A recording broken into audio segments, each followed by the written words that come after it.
Медордович, эми сиз Пушкиндин тилинде, Путиндин тилинде жакшы баяндама жасадыңыз. Мен мамлекеттик тилди сыйлап, Манастын тилинде суроо берейин. Эми сиз чын айтканда иосуз. Ио деген ал орусча, исполняющий обязанность, кыргызча илин отурат деген сөз. Мындайча айтканда убактылуу өкмөт башчысыбы же уусун алып койсом бактылуу өкмөт башчысыбы. Аны убакыт көргөзөр. Мен эми бюджет деген бул орусча бюджет, кыргызча бюджет. Ошо бюджет деген бюджет боюнча суроо берейин. Академия наука 300 миллион сом каралды. Кайсы жактан каралды?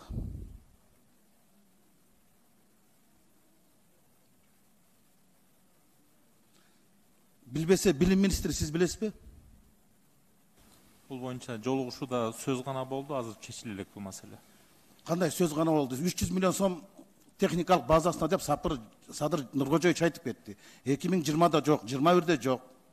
Азыр бюджетке киргизүү боюнча экономия болгон средстволордон кошолду деп сунуш берип атабыз. Сунуш берип атасыңар. Мындайча айтканда да чечиле элек бул. Бирок 15-статьяда жүрбөйбү? Кошумча каражаттар кийинки жылдын бюджетинен каралат деп. Жооп бербейсизби? Жанагыдай. Каралып жатат, жана айтып атпаймынбы? Бул жаңы жылга карата 2021-ге. Мен 21-дикин сурап атам. Ошону айтып атам мен да. Мен 21-де 15-статьяда жүрөт. Кийинки жылга каралат дейт. Анда 21 жок дебейсиңерби? Жок. Жок. Анда академиктер айтып койгула, биз калп айтканбыз деп. Жок, сунуш берип атабыз азыр ошону киргизүү боюнча. Оптимизация болот, ошолордун негизинде сунуш беребиз. Мен убактымдын көбүнө жеп атасыңар, урматтуу. Тиги жооп берип атат, мен убактымды кетирип атасыңар.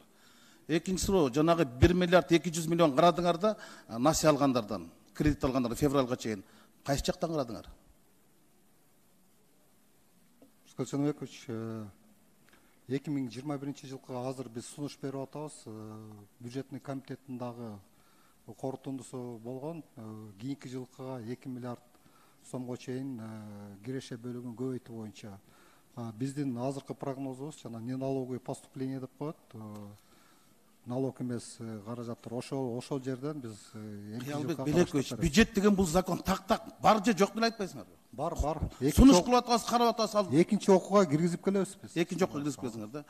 Энергетикада тариф өзгөрбөйбү? Гартек барбы же өзүңүз жок?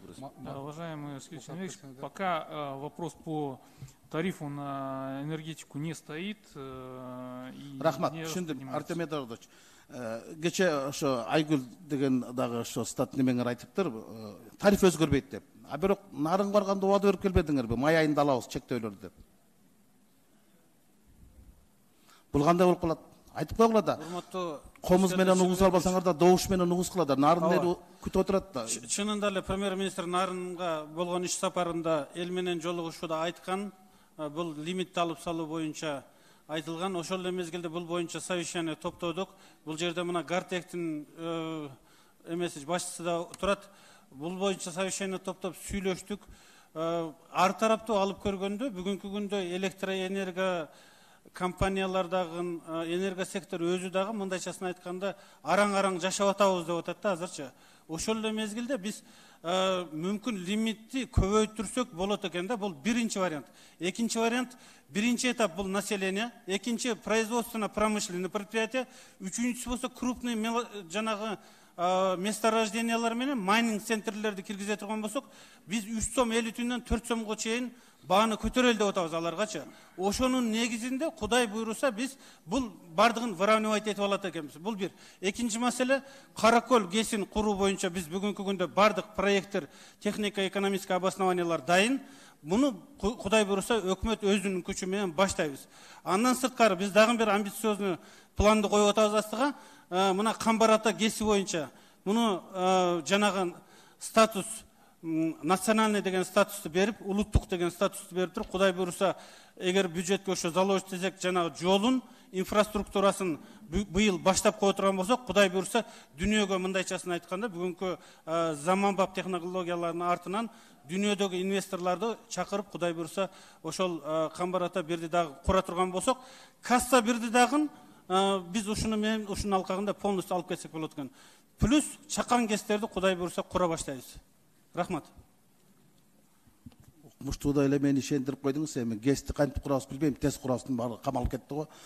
Бул эми ушундай экен да, өкмөт силер кепилдик бересиңер, биз бекитип беребиз. 5 өкмөт келди, кепилдик берди, 5 тең кубаланып кетти. Силер 6-чы өкмөтсүңөр. Азыр силер да убада берип атасыңар. Эгерде силер ушул планды 1-чи кварталдан аткара албай калсаңар, отставкага кетесиңерби?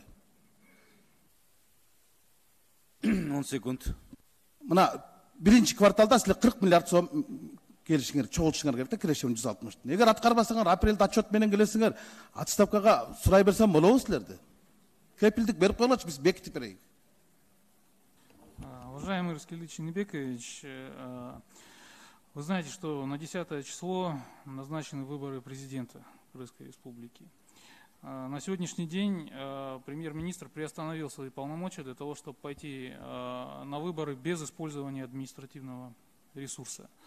Поэтому, соответственно, уже после выборов правительство придет с отчетом, и уже вы будете принимать решение, выполнило правительство те задачи и программы, которые оно поставило перед собой, или не выполнило. То есть все будет в ваших руках. Рахмат. Урматтуу депутаттар, Дастан Далабаевич азыр дагы залдан